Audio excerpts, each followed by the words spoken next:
Bem-vindos a mais um vídeo.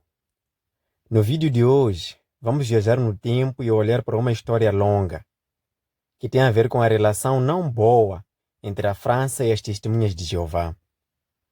É uma história que mistura religião, impostos, tribunais, cartas e muito mais. Vamos começar no início dos anos 90. A França começa a preocupar-se com o que chama de derivas sectárias, ou seja, grupos religiosos que o governo achava perigosos ou manipuladores. Nesse contexto, em 1995, nasce um relatório oficial onde aparecem, entre outros, as Testemunhas de Jeová. A partir daí, começaram as dores de cabeça. O governo francês aplicou-lhes impostos bem altos, alegando que os donativos recebidos eram rendimentos que deveriam ser tributados.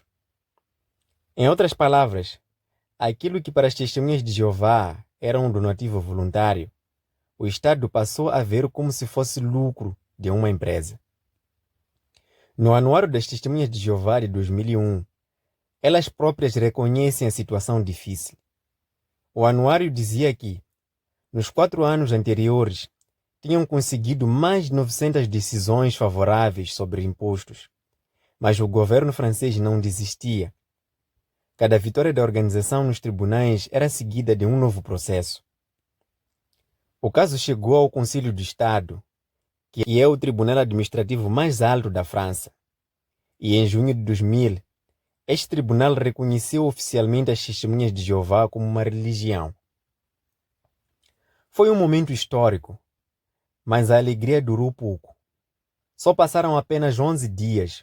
Outro tribunal, desta vez em Nanterre, decidiu algo contrário. Disse que as Testemunhas de Jeová não eram uma religião reconhecida e, por isso, deviam pagar um imposto de 60% sobre os donativos. Esse passou a ser um verdadeiro vai-e-vem judicial que deixava qualquer pessoa confusa. Uma semana eram reconhecidos como uma religião, na outra eram vistos como uma empresa disfarçada. A verdade é que a França sempre teve uma relação difícil com qualquer grupo religioso que não fosse tradicional. Os anos passaram e em 2011 chegou uma reviravolta. O Tribunal Europeu dos Direitos Humanos decidiu que a França violou a liberdade religiosa das Testemunhas de Jeová ao cobrar-lhes aqueles impostos absurdos. Disse que isso limitava a capacidade da religião de funcionar livremente. Foi uma vitória internacional, mas a ferida entre o Estado francês e as Testemunhas de Jeová nunca sarou completamente. Vamos avançar agora no assunto mais recente. Queremos falar de Milvoudes, a Missão Internacional de Vigilância e Luta contra as Derivas Sectárias. É um nome bem pesado que parece ser uma instituição militarizada, mas na prática é um órgão que observa e denuncia práticas consideradas perigosas em grupos religiosos. No relatório anual de 2021, as Testemunhas de Jeová voltaram a aparecer em destaque. O relatório descrevia a organização como controladora, com tribunais internos, regras severas e influência negativa sobre os membros. Falava de algumas coisas que acontecem dentro da organização e que as Testemunhas de Jeová não gostaram. São vários assuntos, eu só vou pegar alguns que são mencionados na carta que depois vamos falar dela, que recentemente a organização enviou para os anciãos. Começa falando de tentativa de substituição da justiça. Estamos a falar da Comissão de Anciãos, antiga Comissão Judicativa. O relatório explica que a organização tenta contornar o sistema judicial do Estado, criando o seu próprio sistema de justiça interna, chamado Comissão de Anciãos. Segundo o relatório, esta comissão trata de queixas e faltas graves cometidas pelos membros, funcionando como um órgão de inquérito e julgamento. Envolve-se também em casos sérios, incluindo os que dizem respeito a menores. Outro aspecto é a regra das 2 testemunhas. Segundo o relatório, em situações de alegado abuso de menores, a organização exige que haja 2 testemunhas para validar o caso e permitir a formação da comissão. Esta regra dificulta a proteção das vítimas e impede muitas vezes que casos graves sejam levados à justiça. O relatório observa ainda que os anciãos têm a obrigação legal de comunicar crimes às autoridades, a menos que o caso ocorra estritamente no contexto de uma confissão. Depois fala da repreensão e desassociação, que atualmente é remoção na congregação. Segundo o relatório, quando um membro comete um erro, mas mostra arrependimento, é alvo de uma repreensão, que pode ser privada ou pública. Esta última sendo uma forma de humilhação diante da congregação. Se o membro não demonstra arrependimento, é desassociado ou removido, o que o torna socialmente morto, sendo cortado todo o contato com a família e com a comunidade. O relatório considera esta prática uma forma de violência psicológica. Quando a Federação Cristã das Testemunhas de Jeová na França viu o relatório, decidiu processar o governo. Pediu que fossem retiradas 19 partes do relatório que consideravam difamatórias. O caso arrastou-se até 2025 e o Tribunal Administrativo de Paris decidiu parcialmente a favor delas. Mandou o Ministério do Interior apagar alguns trechos, reconhecendo que certas acusações não tinham base suficiente. Foi uma pequena vitória, mas também uma confirmação de que a tensão continuava viva. E aqui começa a parte mais curiosa.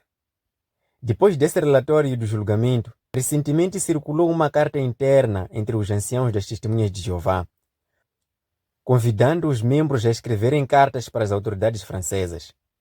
Um apelo para defender a fé e mostrar indignação. Se este detalhe te faz lembrar algo relacionado, tens uma boa memória. Porque esta tática não é nova. Já tinha acontecido antes na Rússia. O ano era 2017 e o corpo governante, o grupo que lidera mundialmente as Testemunhas de Jeová, lançou uma campanha global para escrever cartas ao governo russo. O objetivo era impedir que as atividades fossem proibidas naquele país. Milhões de cartas foram enviadas de todos os cantos do mundo. As instruções eram claras: escrever com respeito, sem anexos, e até havia um prazo para garantir que chegavam antes da audiência no tribunal. Era uma operação quase militar, só que com canetas e envelopes. Mas apesar de todo o esforço, o governo russo seguiu em frente e proibiu a religião, confiscando propriedades e encerrando salões do reino. Isso foi um desastre para a organização. O mais irônico é que, poucos anos depois, vemos a mesma estratégia a se repetir na França. Cartas, apelos e pedidos de reconhecimento. E talvez o mais interessante é o padrão. Em cada país onde a organização enfrenta a oposição, a resposta é sempre a mesma: mobilizar mundialmente os fiéis para pressionar os governos e tribunais. Mas desta vez há uma diferença. A França não é a Rússia. A França não está a proibir a atividade das Testemunhas de Jeová. O que está em jogo é o rótulo de seita perigosa e as consequências sociais disso. O relatório da Miviludes não tem força de lei, mas pesa na opinião pública. E para uma religião que nem as Testemunhas de Jeová, que depende tanto de aceitação pública e liberdade para pregar, isso pode ser um golpe. Em outubro de 2025, a filial das Testemunhas de Jeová na França enviou uma carta urgente aos anciãos. O documento diz que a organização está ameaçada de perder o seu registro oficial como religião, porque o governo francês estaria a rever a sua situação legal com base no relatório da Miviludes, que as classificava como seita. A carta afirma que, se o registro fosse cancelado, a organização poderia perder propriedades, isenções fiscais e o direito de funcionar legalmente no país. Por isso, pedia a todos os membros que escrevessem cartas às autoridades francesas, incluindo o presidente e o ministro do Interior, para defender a liberdade religiosa.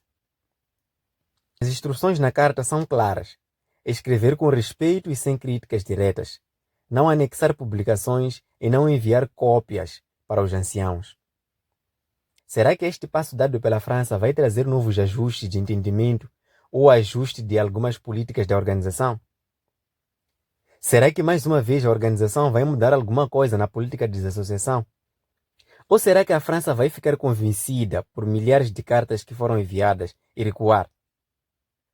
Nós só preferimos observar de longe o desfecho deste assunto. Termina assim mais um vídeo. Se gostou do vídeo, dê um like e partilhe o vídeo para mais pessoas. Se não és inscrito, peço que se inscreva no canal e partilhe o vídeo para que mais pessoas vejam. Até o próximo vídeo.